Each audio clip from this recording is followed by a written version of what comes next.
Hey, what's going on, everybody? Welcome back to 2nd&9 podcast. It's Thursday, September 19th, 8:19 p.m. So we got the Titans and the Jaguars going in a little bit. But before we get into that, we're going to touch on week two, some of our picks that we had, some of the main takeaways.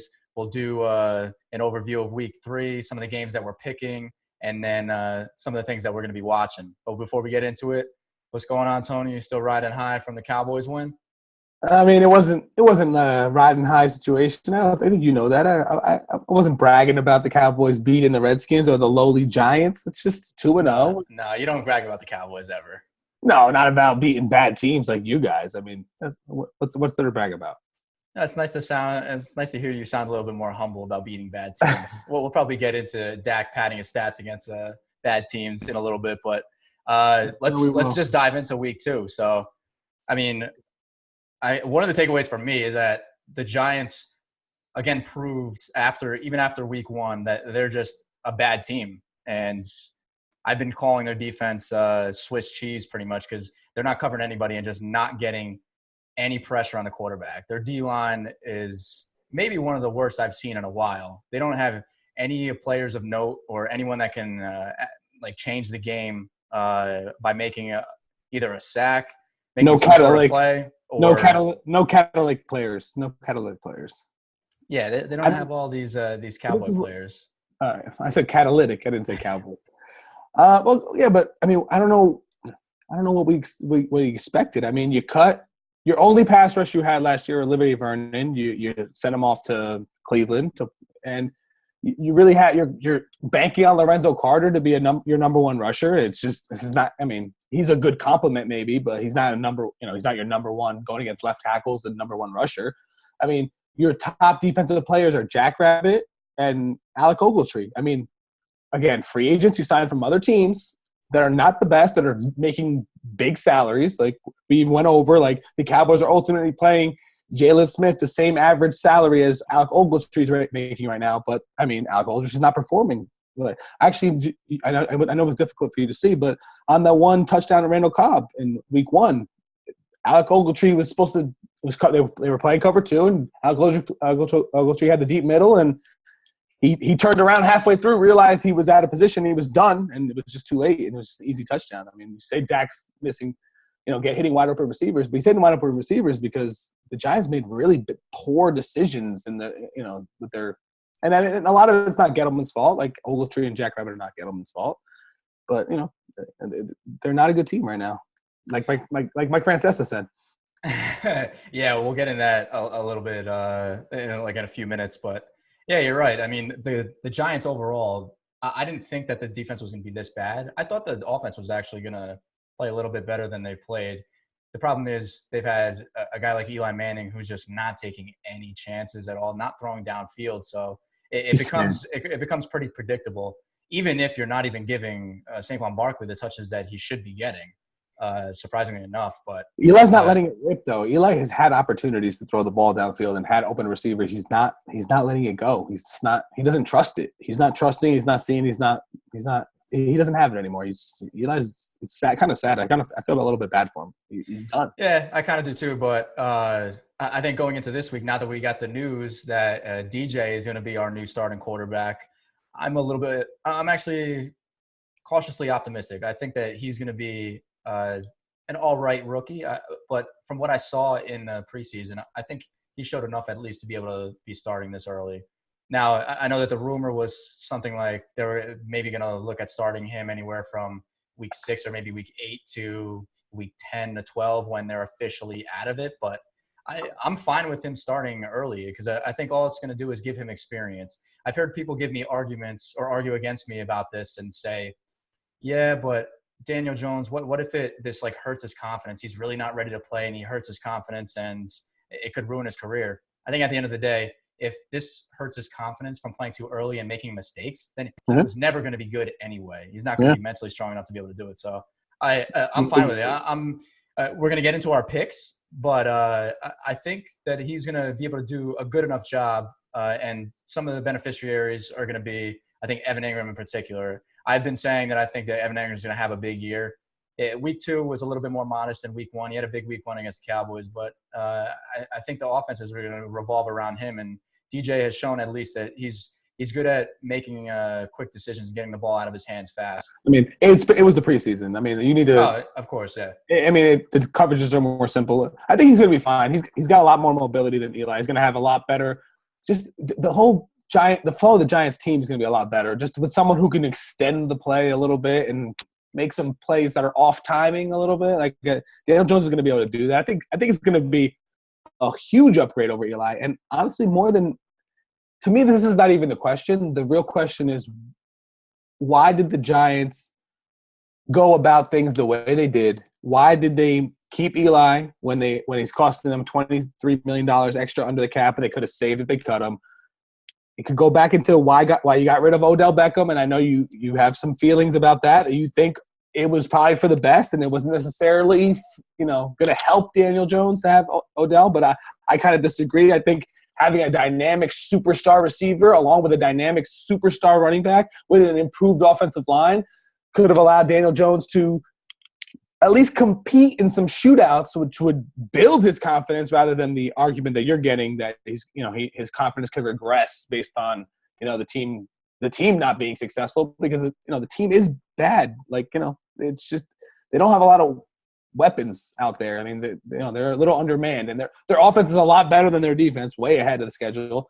And I think like Eli Manning was a big problem, and he is a big problem. And I just when you factor in the cap space they could have saved and rolled into next year, it's just a no-brainer. Like for what did you get out of Eli this year? What 2 losses? Like Daniel Jones could have lost those 2 games. Like he could have went in and lost those 2 games just as easily. I think that's a good topic to bring up, because I think that in a nutshell highlights the incompetency of the organization at this point, because this was not the plan. They did not go into the season thinking that Daniel Jones was going to start week 3. But that's okay. It's okay. Things don't go. And what sucks for Eli, another reason why I feel bad about like his situation, is that I guarantee you that they did not give him the expectation that he was going to play 2 games and then get benched. I think that they're just hitting the panic button. They're probably doing kind of like what the Mets and even like the Jets organizations do, which is, I mean, it tells you a lot just saying that, but they're, I think, hearing like the groans like from the fans and from the stadium, like and even Francesa, like they're playing. Like Shermer had a fallout with Francesa, and I think that reverberates throughout the entire Giants organization. That's like a guy that's been on the Giants side, this whole time, like all respect to the Giants. They won 2 Super Bowls. Like they've gotten that respect from media figures like Francesa, who literally owns the fan at this point. And now they're not getting that respect. They're getting disrespected by him. And we just found out together right 5 minutes ago that Shermer pulled himself off the spot based off of the interaction he had with Francesa. And if you want, maybe I should just read the quote at this point. Francesa said to him, because he said they're trying to become a good team. He said, "Well, you look like a bad team through 2 weeks." Francesa said.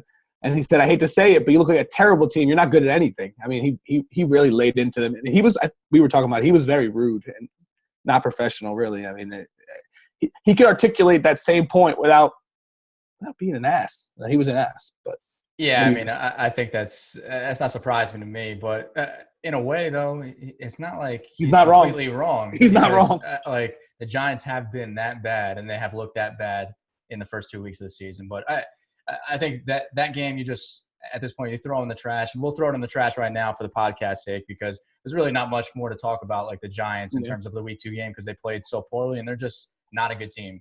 And that Bills are better than it should have been a sign. It should have been a sign, like at least for me as a Giants fan, because you know how each fan has some sort of bias like towards their team. The fact that I thought that the Giants, I had optimism that they would be an average team this year, I think kind of tells you everything. Because if everything goes wrong, then they're going to look like how they've looked the first couple of weeks. So let's roll on to the next game. I mean, but like in one more thing, but in talking about that, you did think the Giants were going to be a good team. You thought they were going to be better than the Cowboys last year. It wasn't like last year that long. Like going into this year, I think that what they showed last year, I mean, we've talked about it on the podcast. I had optimism maybe they could be 8-8 and possibly 9-7 if they played well. But obviously, their defense is not even near a defense that can hold any good offense down. There's no chance, and I'm concerned already for They got a my young secondary. over/under bet for the Giants of 5.5. They got a young secondary. They got a good. really young secondary. They have a few players that they drafted on the defensive line that are pretty good, and they got Lorenzo Carter's a decent player, and B.J. Hill is a decent player, and Dalvin Tomlinson's a decent player, but they don't have enough horses to play with a lot of these teams overall. Even the team like the Bills has kind of outclassed them a little bit, and the Giants who have a long way to go moving forward. And I kind of almost feel bad for Daniel Jones and Saquon Barkley in a way because we talk about the conundrum and we BS about all that. But in all honesty, to build a good team for them going forward with their contract ultimately coming up, as bad as Giants are currently, is going to actually be a problem. It's going to take I think it's at least 3 years before the Giants are decent. It could be even longer. And the Giants have struggled 6 of the last 7 years. They haven't made the playoffs. 6 of the last 7 years, I think they've had losing seasons, right? I mean, they've made the playoffs the 1 year with Eli, and I guess they lost to the Packers and the Hail Mary game and all that stuff. But yeah, no, I mean the organization has really botched everything. But since you bring up the Bills, let's touch on them a little bit. I was actually at the Rangers-Devils game last night with an avid listener of the podcast. He goes by the name Buffalo Phil. He's a big Buffalo fan, and I mean he's been talking. Sure he's loving it. Yeah, no, he's feeling pretty optimistic. He's one of those guys that definitely likes Josh Allen more than I do. But I think Josh Allen's all right. I know you're not a fan of him. I know. I don't think he's going to take time to develop. He's not a great passer, but he's all right. Yeah, I think he is what he is. He'll improve a little bit, I think, from the passing standpoint. But he's more of, I think, of a runner than anything. I think for them to make the playoffs or be a good team, they're going to be relying on their defense, which has actually looked pretty damn good. I mean, you gotta admit, I think just looking at McDermott, he just seems like one of those run-of-the-mill coaches that kind of jumps from team to team. But he's got this team playing pretty well. And, I mean, granted, they were playing against 2 subpar to bad teams. But I think their defense is good enough to compete and possibly fight for a wild card spot. Yeah, I like them a lot, and I think Allen's all right. I mean, like you said, he's not the best quarterback. We don't know though. Even with Darnold, he struggled, and Rosen, obviously he's had his issues, and he's going to get his first start this week. But the jury's still out on all these quarterbacks. We're not 100% sure what any of them are, Darnold, Rosen, or. So you're backpedaling a little bit on the Darnold projections? No, I think Darnold's going to be a really good player, but I'm just saying we don't for sure know. I mean, it's funny. Like everything doesn't have to be so absolute. Yeah, I think Darnold's good. I mean, but what does that mean? That 80% chance, he's 90% chance, like 85. That still leaves like some room for he could not be that.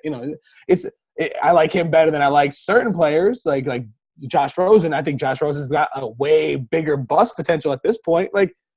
Everything's relative. Like everything's not so binary. Everything's not so yes or no, binary, black and white. Everything's not like that. All I'm saying is the tone has changed in your voice when you talk about funny. Guys like Darnold.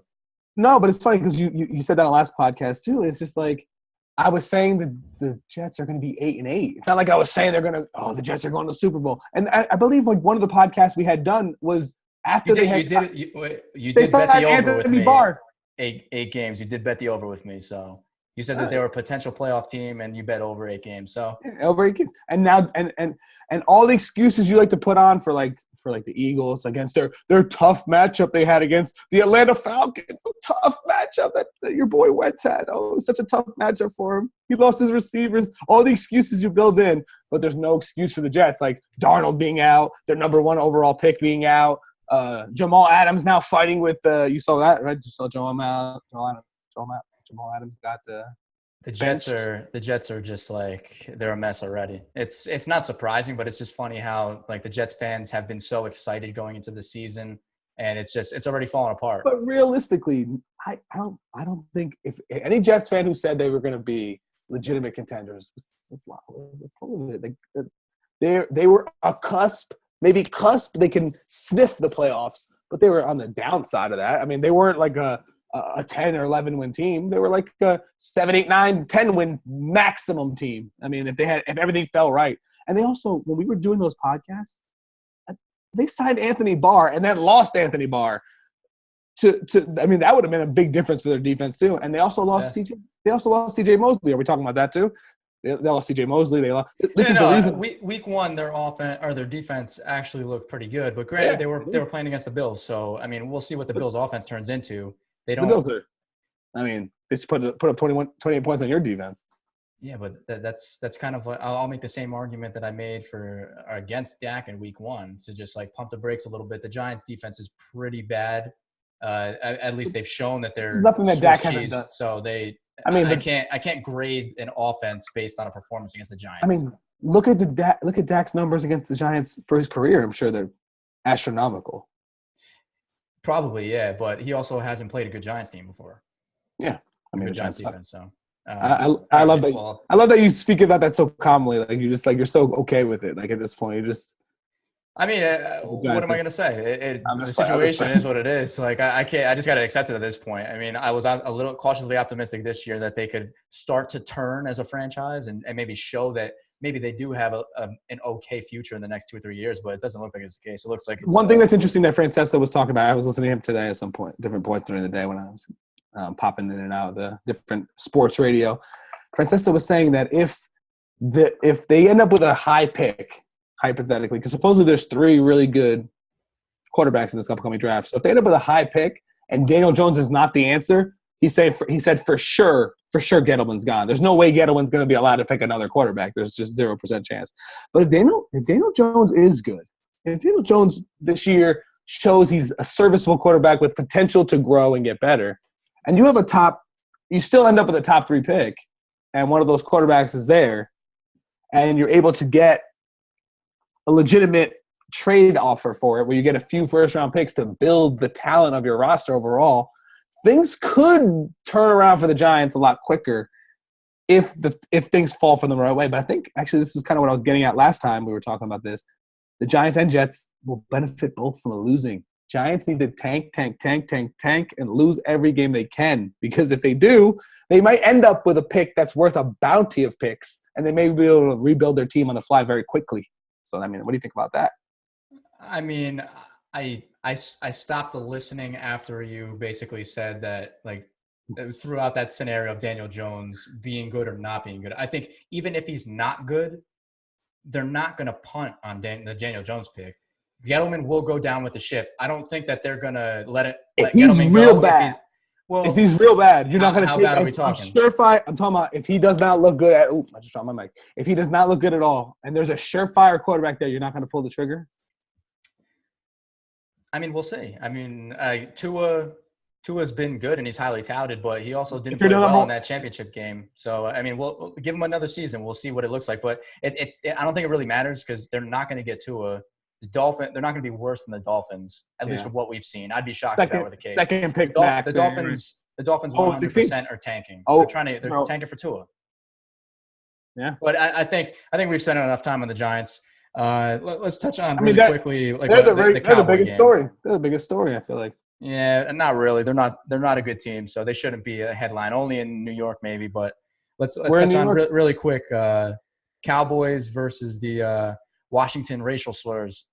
There wasn't, I don't think, much really to take away from this game. The Cowboys outplayed them as they should have. I don't really think there's much really to touch on. Dak played well again. Guys running wide open. Just another win. He's going to have another day like that, I think, again against the Dolphins this week.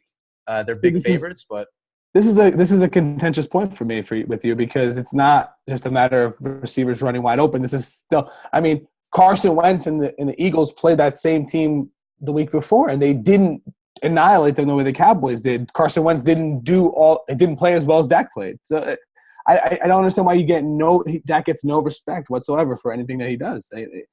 He made Devin Smith a thing. He made Devin Smith the number one overall, the highest yards receiver on the team. He gets no credit for anything with you. Zero. I don't. It's not that I don't give him any credit. I would also point out too, it was the first game of the season for Wentz, at least against the Redskins. I mean, he lit it up though in the second half in that game. They were down by 17 points or whatever it was. They completely turned it around. I think the week 2 game against the Falcons, I give Wentz a little bit of a pass. And I mean, we've been arguing about this for the past like 30 minutes or so before we started recording. I mean, if Nelson Aguilar doesn't drop that pass at the end of the game, the Eagles likely win that game. They score with a couple minutes left. So I think, granted, the injuries with Deshaun Jackson and Alshon Jeffrey right at the beginning of the game, he's got to start throwing the ball to a guy like Nelson Aguilar and some of the other like backups that they have. My point, it doesn't it's not exactly an ideal situation that he could have won a big game on the road against a good Falcons team. No, I mean, the Falcons did not look good the week before either against a decent Minnesota team. So it's not like the Falcons are a great team. I think you're giving. Listen, I think my point is too overall.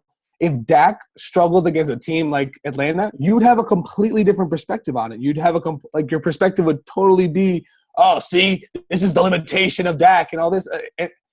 But when Wentz does it, there's an excuse attached to it. There's always an excuse attached. Like, oh, it was a tough game on the road. His receivers got hurt. Dak has so much talent around him. Well, I sent you that comparison of the talent. They have very comparable offenses with Dak and. For the record, for anyone listening, he sent me a comparison of Madden ratings of the receivers of pass catchers that the Eagles have versus the Cowboys, and the offensive line, which is just an absolutely ridiculous way to start making comparisons. We're calling out video game ratings. I think that type of argument it's amazing that you're actually bringing it up. All right, no, I'll pull up. Let me pull up what I sent you, and then I'll walk us through it because it's really not, because it's completely logical. Because I mean, this is a game that's all right.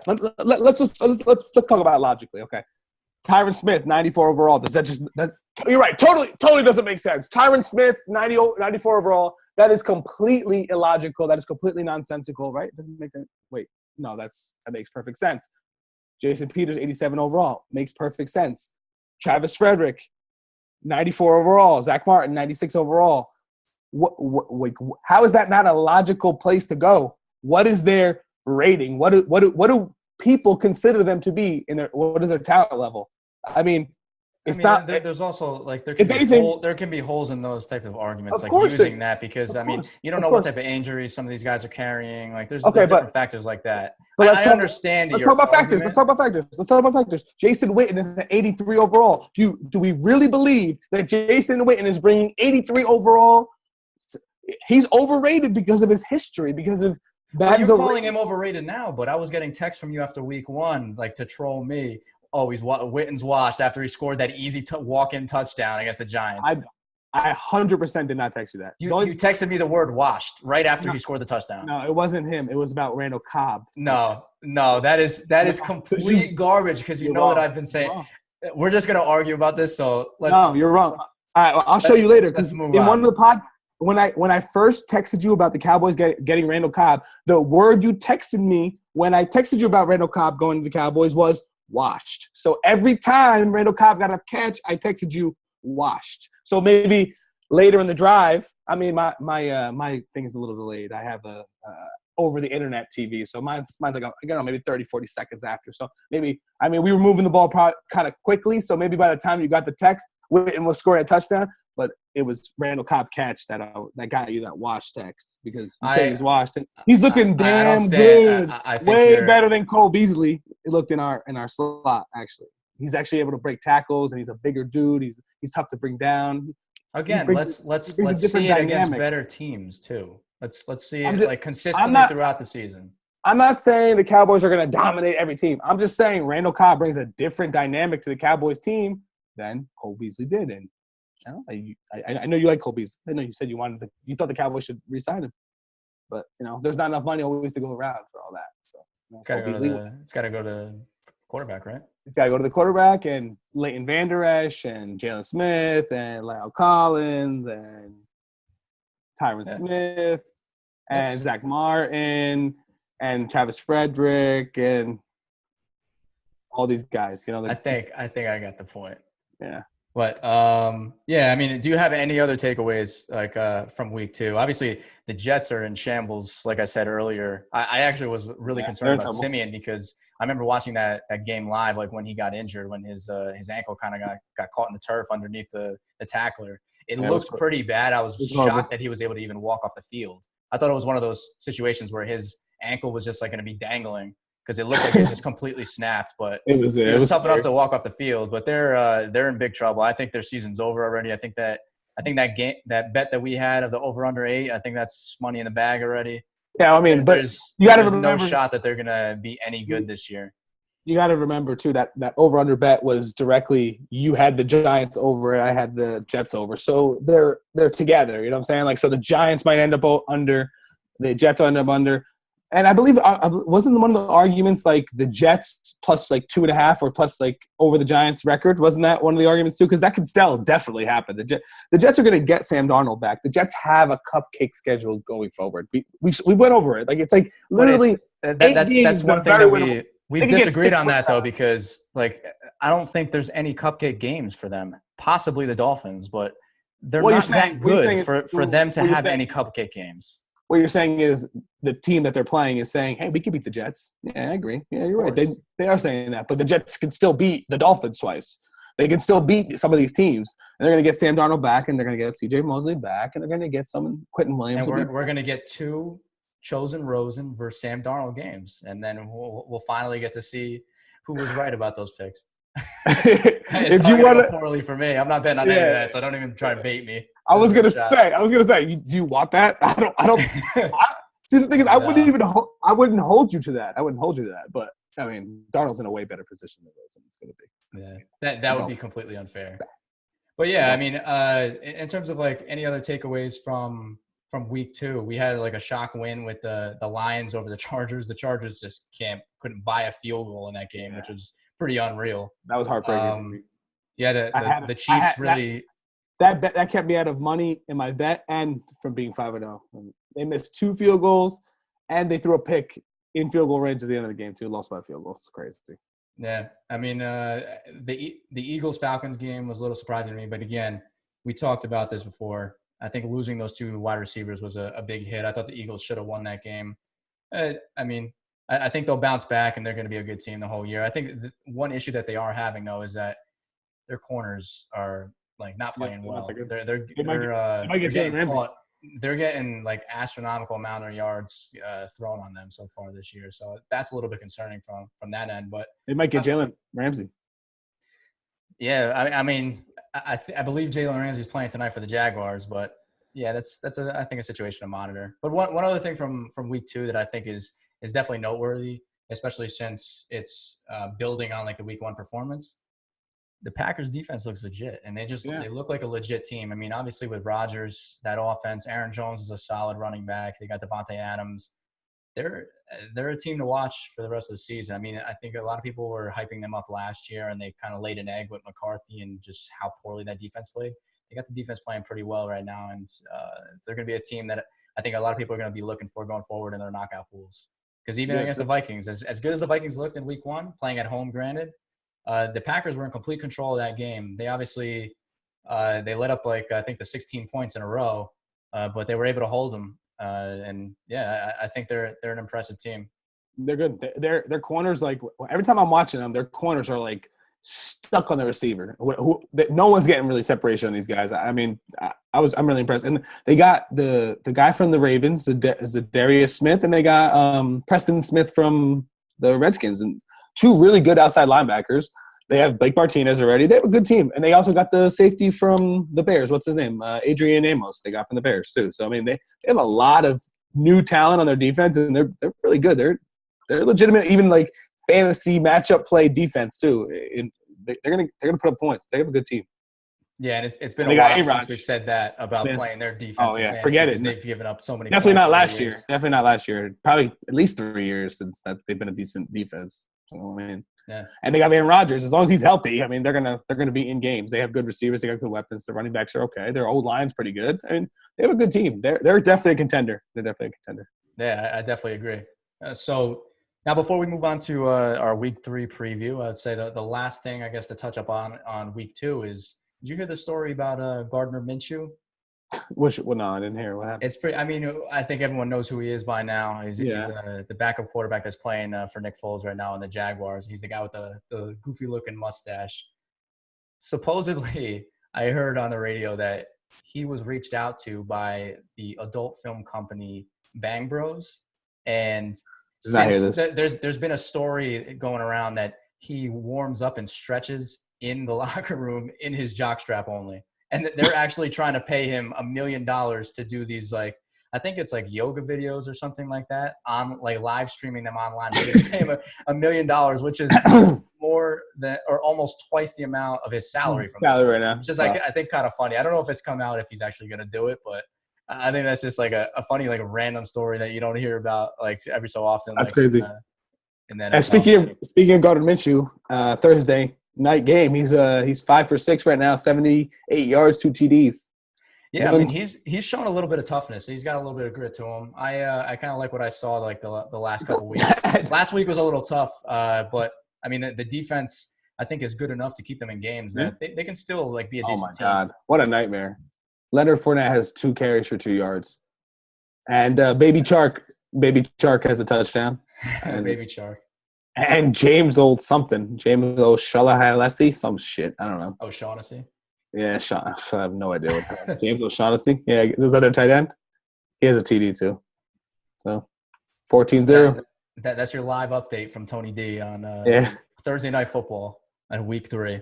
But let's go into Week 3 now. So a couple of the games that are noteworthy, at least as a Giants fan, we're looking at the Giants-Bucks, and the Giants are a 6.5-point underdog in this game. What are you looking at for in this game? I mean, obviously, we're going to be either criticizing or just debating on how well Daniel Jones played, what he's going to look like the rest of the year. Like I said, I'm excited to see him play. I think it's a decent matchup for him to get his first game in because they don't really get a lot of – their defense isn't that good. He'll probably have a little bit of time to throw. So I'm thinking that he's going to throw for at least 200, 250 yards in this game, and I think they got a shot to win it. We'll get into like who we're going to pick soon, but anything you want to point out in this game that you're expecting to happen or something? I fully expect Daniel Jones to fumble 2 to 3 times in this game for sure, right? You got to figure. What's the over on like 4.5 fumbles for this game? I mean, I'll take the under if that's the case. I'm just if you want to give me that bet, I'll take that. I'm just messing around. I think he's gonna do all right. I think he's gonna be a lot better than Eli for sure, and their offense is gonna look a lot better with him in there, and the fantasy receivers and tight ends are all going to be a lot happier because they're going to have someone who actually can get them the ball. So, but I think the Giants defense is just too bad, and I think Jameis is going to, and Evans and Godwin and Howard and these boys are going to put some mustard on them and put up some points on the Giants. I think the Giants will be, I think because of game flow, it's going to be a really beneficial to Daniel Jones. I think he's going to actually throw for even more yards than you're saying. I think he can. I would put it at 275 is going to hit or above. You know what I'm saying? He's going to be 275 minimum. I feel like he's going to hit. I think he's going to throw. I think it's definitely doable. I'm trying to be a little bit more cautiously, and not get too excited because obviously I got a little. Yeah, 200, 250. That's not a very bold prediction out there. It's not at all. But I wanted to say 300, but I don't want to push it either. I don't want to be too bold either. You know what I mean? I'm looking at him to make quick decisions, quick passes, and just not force the ball and just get the ball into your playmakers' hands. Let them pick up yards. Find open receivers because there's always open receivers. I know you criticize Dak when he hits open receivers, but that's the quarterback's job to hit open receivers. That's what they get paid to do. They find the open man, hit them.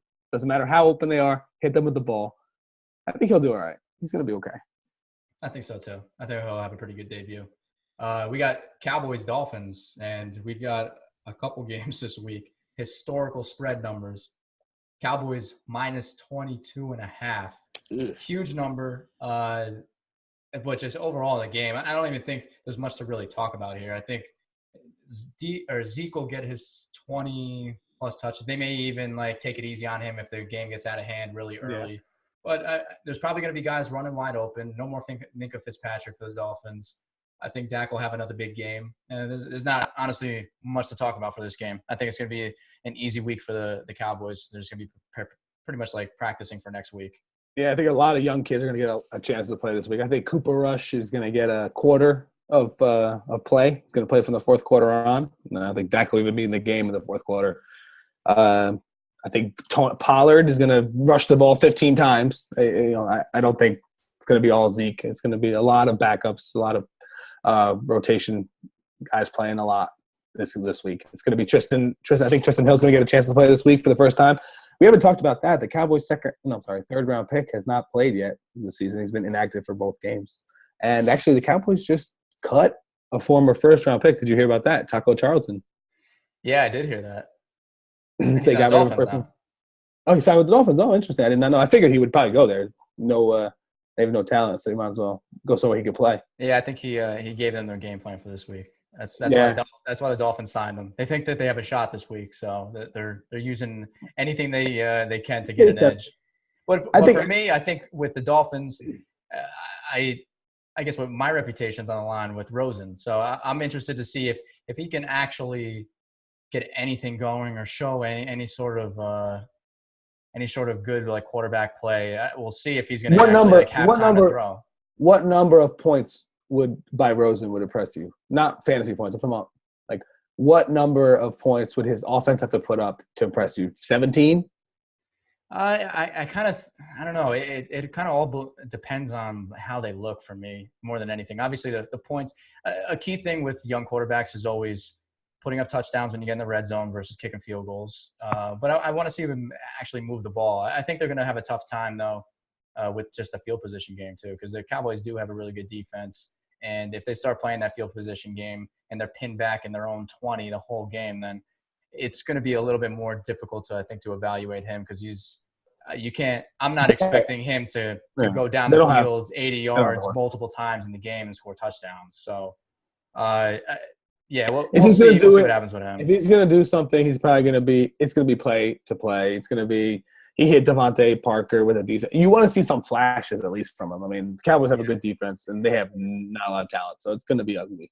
That's what it's not even going to be his – it's not going to be his fault. I mean, you can't really judge him off of this, I don't think. But, well, I mean, it's going to tell you if he's good, I think it could tell you more for the positive than it could tell you for the negative. If it doesn't go well, I don't think it tells you much. But if he does well, I think it could tell you a little bit more. He's a lot more in a game than he has to lose, maybe, I guess I'm saying. Yeah, I agree with that. I've never seen a quarterback be in two worse situations so early in their careers in my life. I mean, I kind of feel bad for the kid because especially I think that he does have some talent.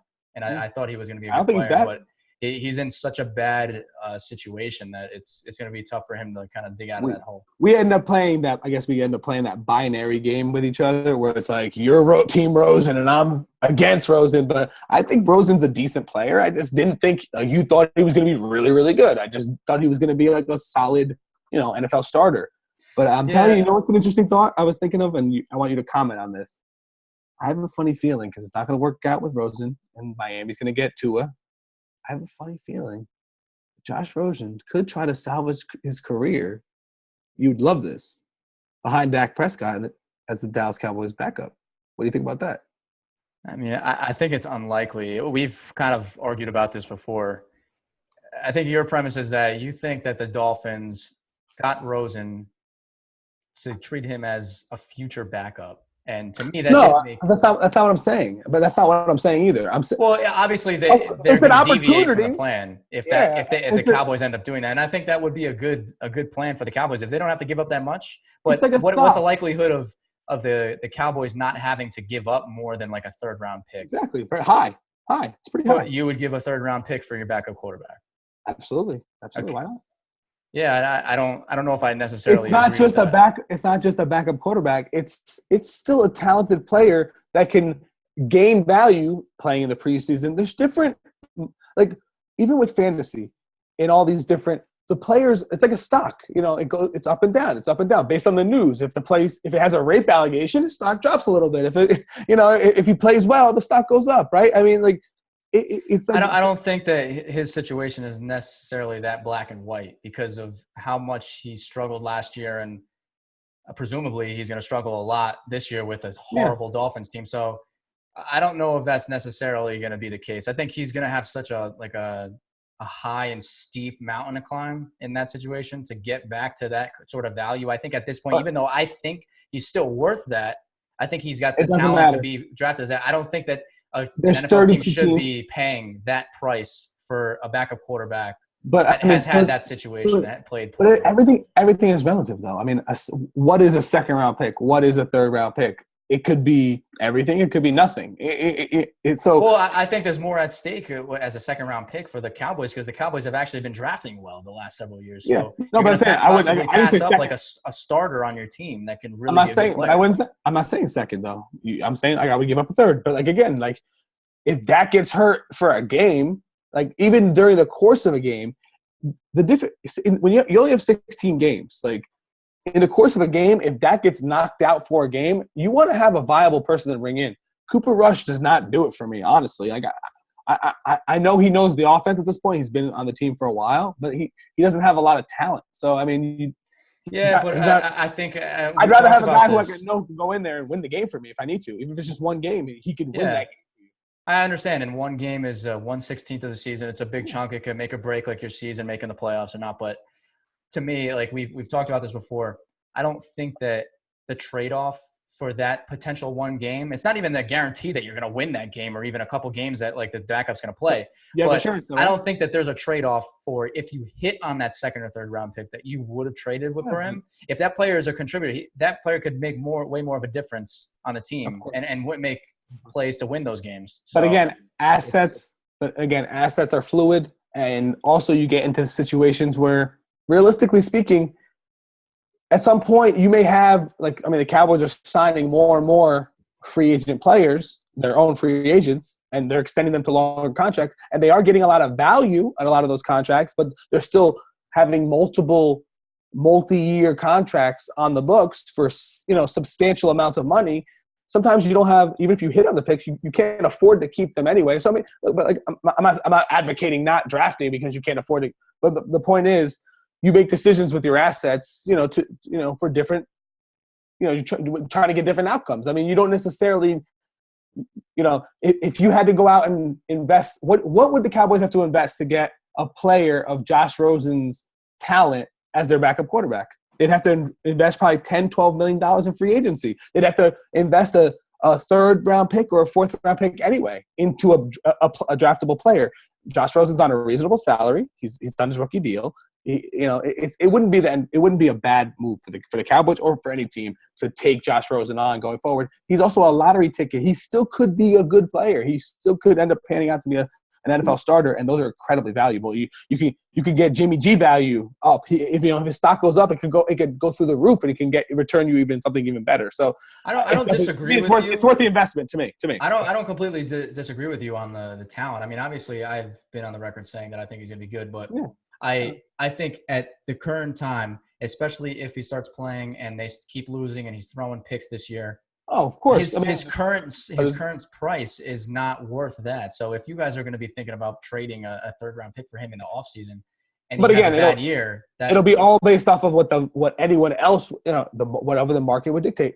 Do the Dolphins want to get rid of him? Do they think he's a viable backup for them behind Tua or whatever they end up with?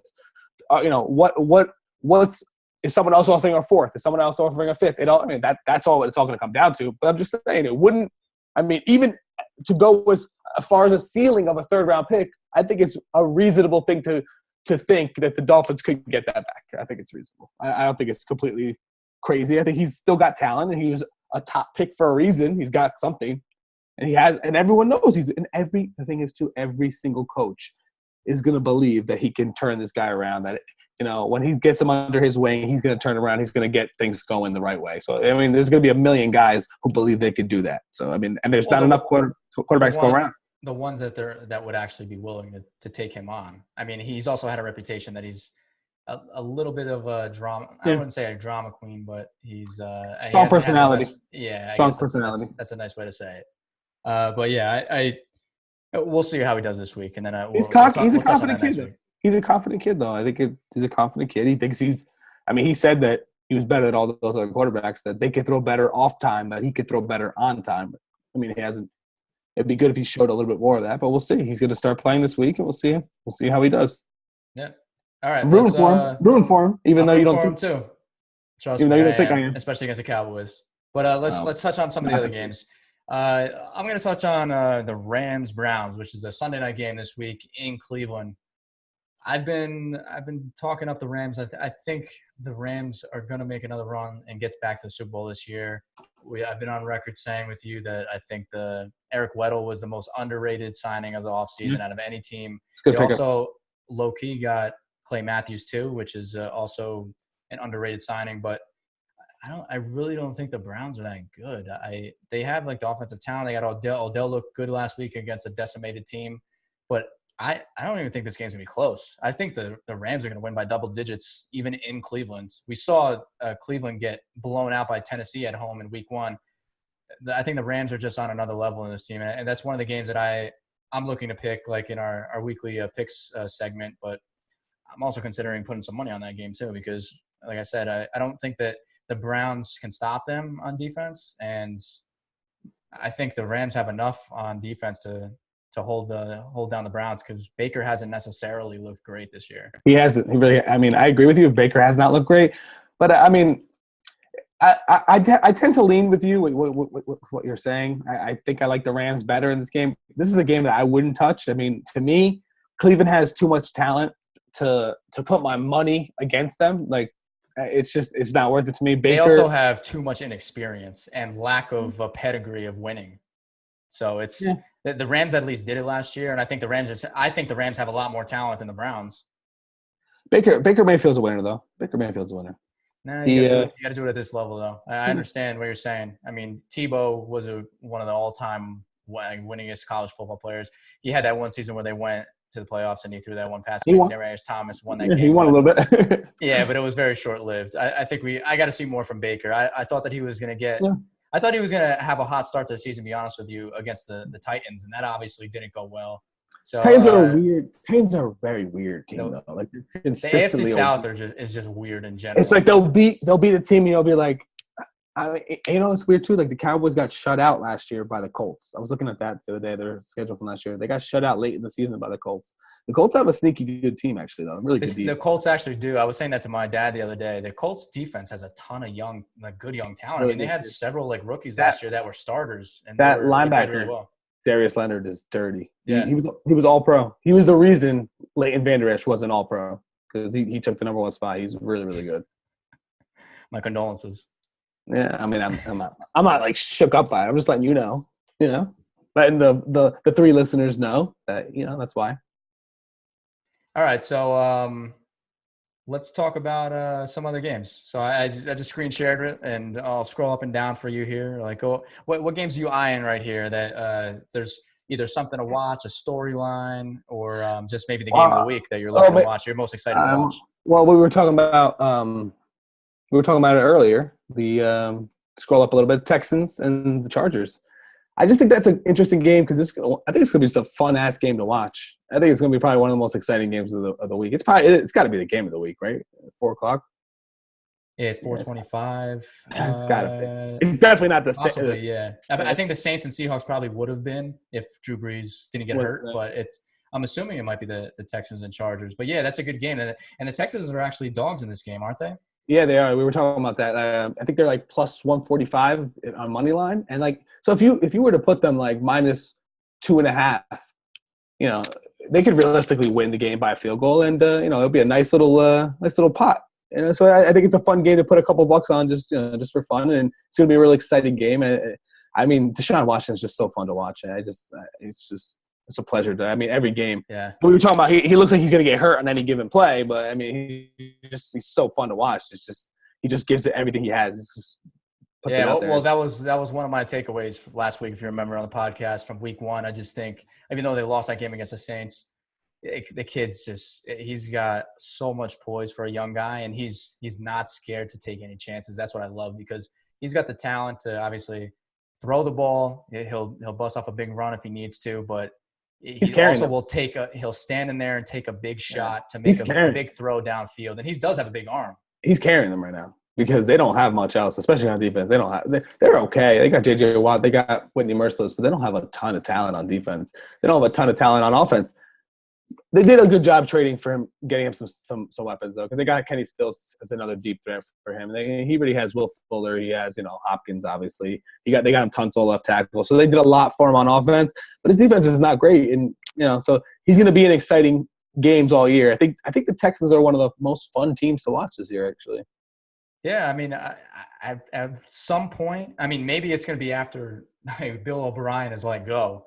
At some Yeah, point, they this got team they got to has get to rid of make a him. move because I think, to me, Deshaun Watson's a quarterback that is good enough to eventually win a Super Bowl, in my opinion. Yeah. They just got to put the team around him. And I mean, he's got arguably the best wide receiver in the game. So you can't waste that type of talent when you have it. And like you said, the defense has looked a little bit shaky. So I'm looking for them to definitely make the playoffs, win the division, and then we'll see if they can even compete with the likes of the Patriots or the Chiefs. I doubt it unless something changes or Deshaun Watson just has ungodly games that he's just throwing for 500 yards or something like that. But again, Even Chargers, he could have these big games. It's gonna be a good test for him. It's gonna be a good test. Yeah, no. But I also haven't been impressed with the Chargers this year, to be honest with you. And I think they're good. Granted, they had a bad loss last week against the Lions, but Lions are another weird team, though. I would be looking to take the Texans, I think, in this game as a road dog. I think they can pull this game out.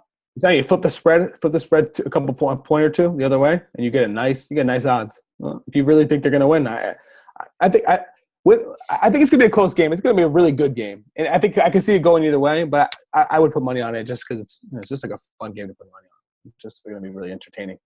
Yeah, that's the one. I'm tempted for that one. But before we move on to like our pick segment, and we'll talk about like maybe the fantasy guys to look at in fantasy like for the week. The other game that I want to talk a little bit about, or I think possibly the game of the week, is Ravens Chiefs. I mean, Lamar Jackson's obviously looked really good. The defense has been playing really well. I mean, Mahomes is doing his thing. They don't have Tyreek Hill right now, but you're seeing some of the young wide receivers step up. Cole. I think they drafted Nicole Hardman.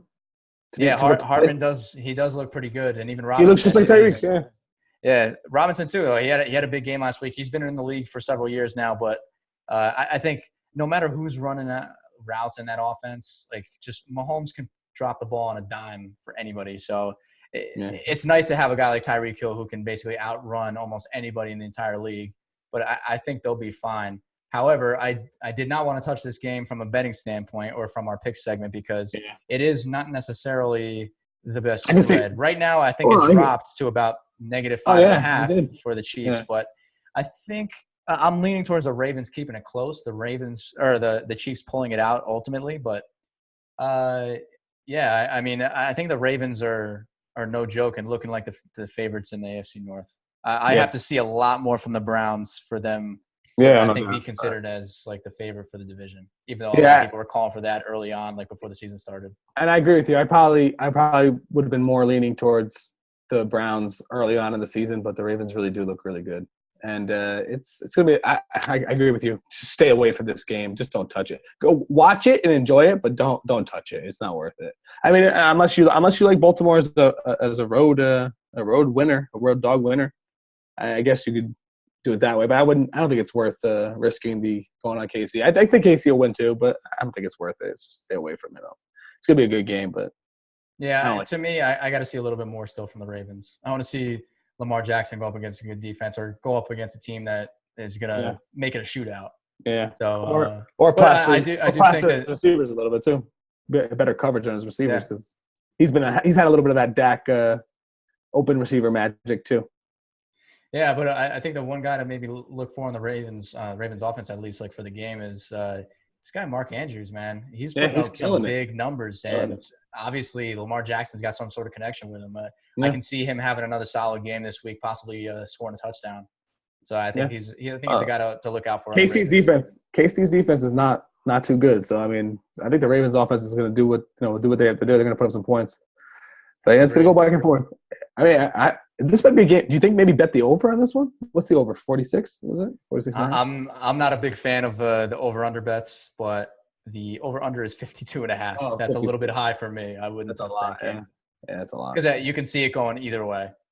Yeah, I agree. Even though those are a lot of points. But let's transition now to our picks. So to remind everybody, if in case you missed last week's episode, what we're doing every week, we're making 5 picks. We're going to see who's going to come out on top by the end of the season. But the 5 picks include every week the Giants, Jets, and Cowboys, and then each of us gets to pick two other games of our choice, and we're going by DraftKings Sportsbook spreads. Let's start with Giants, and the Giants are playing Tampa Bay this week. Giants are plus 6.5. It's in Tampa, right? This is in Tampa, yes. Daniel Jones' debut. What are you thinking, Ray? Honestly, I was talking to you about this earlier. The Giants, Cowboys, and Jets games. I would never touch these games in any other circumstance. The fact that we're forced to pick them in this game that we're playing throughout the season, I think I'm gonna take the Giants plus 6.5. I don't know why I'm doing that, but wow. I just think it's a lot of points, and I don't think Tampa's that good. I think the Giants are pretty bad too. Honestly, I'm predicting. No, I didn't make the pick before we went live. Because I thought earlier, before we were on, I thought you said you were going to go Tampa Bay. No, you always mishear me. That's why all the stuff that you repeat that I say is always wrong. You surprised me though. That's what I'm just saying. I think you did surprise me right now. Go ahead. I surprised myself, and I honestly think I'm going to have a terrible week with picks. It's hard for me to give 6.5 points. It's I just don't think too much of a homer. The Bucs have been so crappy, and I think we talked about it before. I think Daniel Jones is going to have a decent game. Jameis Winston has not looked good this season. So maybe before we end the episode, I will change my mind. But now or never. It's now or never. But let me tell you this. Who you got in this game? Jameis has not looked that good. You're right. But he hasn't played against a team that's got a defense as bad as the Giants have this year. And Jameis has got some weapons, some really good weapons. And the Giants got some suspect corners and linebackers. And it's going to come – I think Jameis is going to put it on you guys. And I think that's part of the reason why Daniel Jones is going to have a really nice debut, because he's going to be playing from behind a lot of the game. He's going to be throwing. He's going to be getting some soft coverages because he's going to be coming back for a lot of the game. But Jameis is going to put some mustard on the Giants with Evans and Godwin and Howard. I think he's going to have a nice game. I'm hoping. Maybe that's just wishful thinking because I have him in the fantasy league, and he has done nothing the last couple of weeks. So hopefully. But the Giants' defense is pretty bad. I think Jameis and company is gonna put some on them, and probably I'd say maybe like something like 34-24, something like that. I guess. Yeah, I mean, if Tampa blows them out, I wouldn't be surprised at all. But I don't think that they're that good of a team either. The Giants could. They're not. Daniel Jones could rack up some yardage and points in garbage time and make it a 6-point game or a 3-point game at the end and still lose. I think the Bucs are going to win the game. I'm just not necessarily willing to give up that many points because I don't think that they should necessarily be favored by that much against anyone other than maybe the Dolphins. But that's just my take. I'm probably going to be dead wrong because the Giants have looked horrible. Dutchman took Tampa Bay minus 6.5 as well. Yeah, that sounds about right. The next game we have to take is and I'm not exactly sure. I had 23.5, but what's the spread on DraftKings? The spread is 22.5. Cowboys, Dolphins. Cowboys 22.5. Well, let's do the Cowboys next. We'll stay in the NFC East. I mean, I'm going against the grain this week from what I did last week. I'm going to take Miami plus 22.5 because it's just so many points. Wow. Me and Lee are going to go together, and we're going to pick the Cowboys minus 22.5. I think the Cowboys are just going to lay it on them early, and the Cowboys going to score 40 points on them, and I don't see them scoring more than 12 or 13, like 15, 17 points. I mean, it's going to be low. They're not getting over 20 points to the Cowboys defense. I don't think so. And the Cowboys have some injuries too. I mean, I know you like to talk about all Carson Wentz's injuries, but the Cowboys are missing their free safety. They're missing their starting right end. They're missing there's a couple other. Michael Gallup just had surgery on his ankle. He's going to be out a couple weeks. So, I mean, the Cowboys are missing guys too, but I think the Cowboys' backups are still good enough to destroy the Dolphins. I think they're going to cover. Yeah, I mean, this is another one. I would not be surprised if the Cowboys did win by 35 points in this game, but it's so many points that, I mean, all it takes is one random mistake to turn the tides, and then you're not able to cover the spread. Just be honest. You can't stomach rooting against Daniel Jones and Josh Rosen the same week. So you're picking both of them. And that is not the case. It's honestly from the points. The same. Let's move on. Well, actually, we'll give Dutchman took the Cowboys minus 22.5. So Yeah, let's move on to the next 22.5 point game, which is the Jets Patriots. This is another one where, I mean, I'm going to take the Jets simply from like the amount of points. I know that the Patriots are going to blow them out, but again, 22.5 points these are college spreads for like perennial powerhouse D1 schools versus like a double A school. But these are college teams, bro. They're not college teams. I mean, you can say that, but they're not college teams. Who are you taking in this game? Me and Lee are both on the Pats minus 22.5. You're gonna fall behind this week, my friend. We'll see. Again, it's a tremendous amount of points, and I took the Patriots last week. I don't think you took the Patriots against Miami last week, even with the 18.5 point spread. I was able to take that, but there, dude, in that game, there's a couple instances where it's kind of like a lucky situation where, Fitzpatrick makes a bad pass, but it falls in the breadbasket of one of the linebackers, and they take it back to the house. If those like pick sixes don't happen, then they're not going to cover the spread. No, see, look, if that pick six didn't happen, then like later, AB was going to get like another catch, and he was going to take it to the house for a touchdown. So it was going to happen. It just depended on how it was going to happen. Yeah, I don't know. I think that those two teams are so bad, and that they're obviously the favorites are favored by so much, but I think that the favorites in those games, Dallas and Patriots respectively, I just think that they're going to go into the game and not necessarily show all their cards and call all they're not going to be – maybe they'll take some chances with gadget plays, but they're going to play the game conservatively, make sure they get out of there with an easy win, not overextend anybody, probably pull some of the guys early. Yeah, you could choke out a 13-point win quite easily, basically you're saying. You could just play safe, run the ball, choke out. But I feel like they could do that and cover too. A 3-touchdown win is a lot, and even with a 3-touchdown win, you're not covering these spreads. Yeah. So that's I got to lean towards and just like take the points in these. Yeah, you're right. 30. I'm wrong, but 35-14. 35-14. You don't cover. 35-14. Yeah, exactly. All right, next game. So these are the ones that we're required to pick. Now we got 2 extra picks that we're gonna make. I'll start with mine. I touched on it a little bit earlier. Rams -3 at Cleveland on Sunday night. I think this is a no-brainer game for anybody. This is a game that I want to put money on. I don't think it's going to be really close. Double-digit win. I think there's nothing really else to be said. I think the Rams are just in a different league than the Browns. You should – if you really believe in that, you win a double-digit win because that'll pay really nice. Yeah, I mean, I'm going to consider that. But what's your next pick? Well, let me give you Lee's first since I have him here. Lee likes the Chiefs -6.5 against the Ravens. So that was a game we were just talking about. So Lee is on board with the Chiefs, and also he's with you on the Rams. He -3. He likes the Rams -3 as well. Smart man. My picks. First one is the Bears. I like the Bears -4 against the Redskins. I don't think the Redskins are a very good team. The Bears they have their weaknesses, but overall they have a really strong defense, and I think Trubisky could do enough, and they have enough weapons. I think they're gonna be able to beat the Bears by at least a touchdown. So beat the Bears, beat the Redskins by at least a touchdown. And the same exact spread too. I got the Seattle Seahawks -4. It's a tough game. Really? Because I didn't make my second pick yet, and that was my other pick. Oh, really? Interesting. Yeah, I like the Seahawks this week. No breeze, yeah. Has anything come out yet, or if Teddy Bridgewater is going to be the starter for the Saints? They said I've also heard that they've thrown around like Taysom Hill as like. No, they're both going to play. They said they're both going to play. Yeah. Okay, yeah, I think even so, Seattle's a solid team. I think they're probably going to be a playoff team again. They got a solid defense, the home field advantage. I'm willing to give the 4 points in this game. I think that they're a good enough team.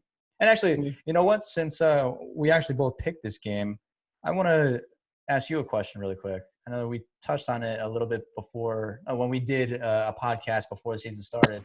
What do you think about DK Metcalf? Because I know that I was kind of hot and cold on him. I think that he's obviously got that straight line speed. He's got the size. He can go up and get it. But I thought he was maybe going to be a little bit limited. So far, they're playing him on a ton of snaps, which is kind of surprising, especially for a guy that big. I don't know if he's going to be able to handle that like the entire season, but he's looked pretty good so far. Like, what have you seen from him? I actually haven't seen a lot of them, but I still kind of feel the same way I felt about him. I mean, I've been getting a bunch of offers in different leagues, trying to trade me DK Metcalf. I guess they're trying to squeeze their value out of him. I don't trust him.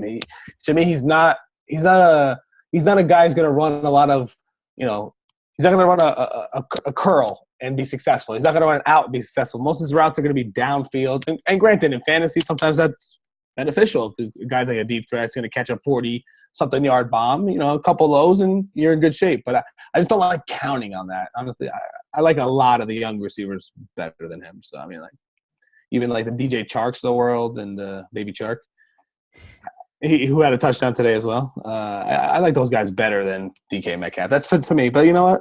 Well, we'll see. I mean, the kid's a freak athlete. I mean, you can't take it away from him. He's a freak athlete. Yeah, but I think if just like any player that has some talent, it's all about the coaching and the position that you're putting him in. As long as you work to his strengths and you put him in positions to succeed, I think he can. He can be a good contributor, at least on the team. I think he's got a chance if he stays healthy. Obviously, I think that's the biggest factor. I think he's got a chance to have a 1,000-yard season potentially. Yeah, you think this year?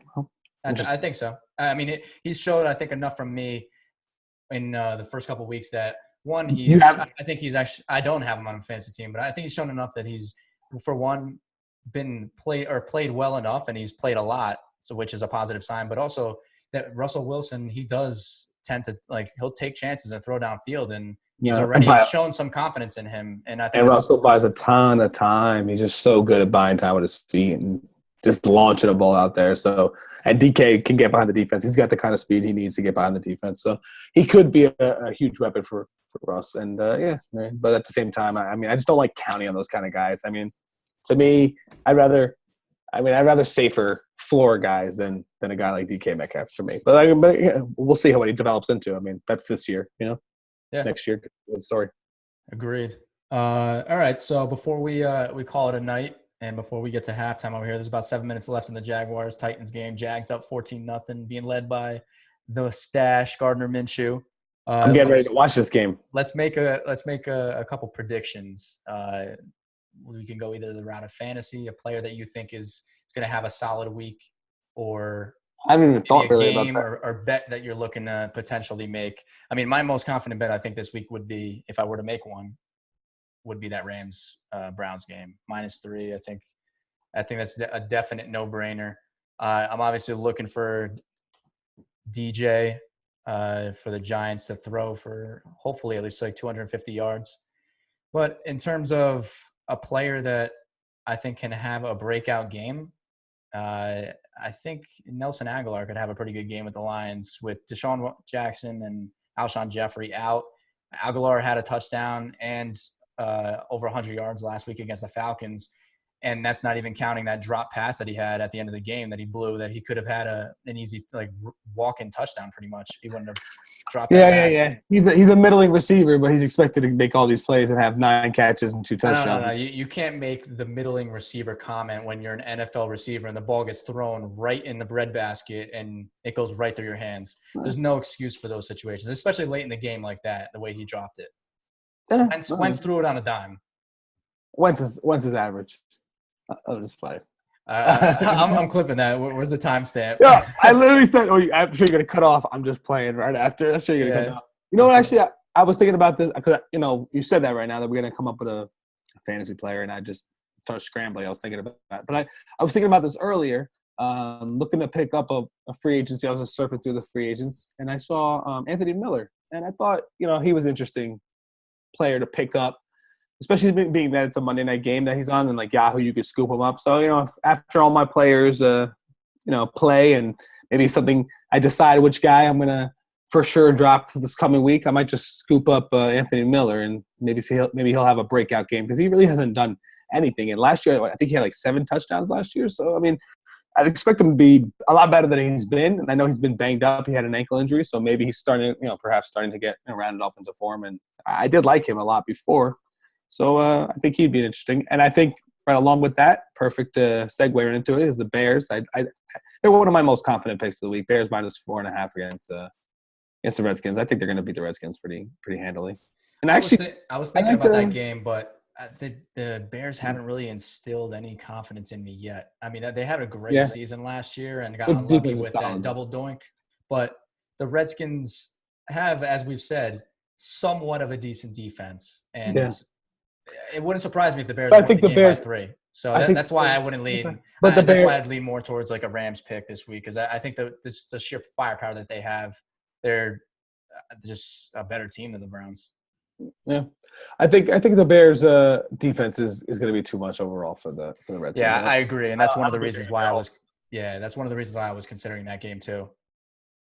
Yeah. All right, All right. so if we don't have any more closing comments, then we'll probably call it a night here and watch the rest of this terrible Titans Jaguars game, which I feel like they play on a Thursday night every single year, and this is like the least watched game of the year typically. That's probably why they put it early on in the season this time, because if this were on like a game in week 11 or 12, the ratings would be horrendous. At least that's my guess.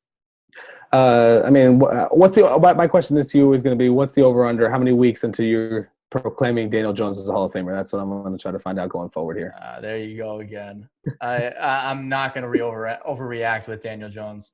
Like I said, I want to see him just make strides. I want to see him challenge himself with throwing the ball downfield, make some tough passes. I want to see him And hold on to the make football. mistakes.